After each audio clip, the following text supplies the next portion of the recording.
ఏ ఉపయోగం లేదు. అర్థమవుతుందా? ఈరోజు వాగ్దానం ఇస్తాడు కదా, వాగ్దానం దేవుడు ఇస్తాడు, ఆ వాగ్దానం తీసుకెళ్లి బీమాలు పెట్టడం నీకు ఏ ఉపయోగం లేదు.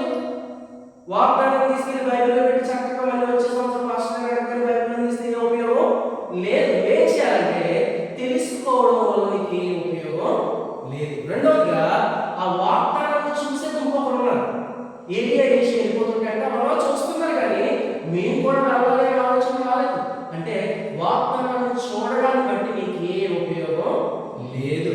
మరి దేని వల్ల నీకు ఉపయోగం అంటే వాగ్దానాలను సొంతం చేసుకోవాలన్న తపన నీలో ఉండాలి. అర్థమవుతుందండి? తెలుసుకోవడం వల్ల నీకు ఏ ఉపయోగం లేదు, చూడడం వల్ల నీకు ఏ ఉపయోగం లేదు.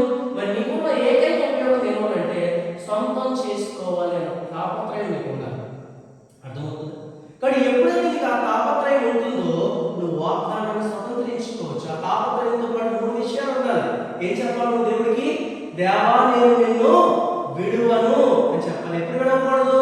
మందిరంలో నువ్వు దేవుణ్ణి విడవకూడదు. రెండవదిగా సవాళ్ళు వచ్చినా నువ్వు దేవుణ్ణి విడవకూడదు.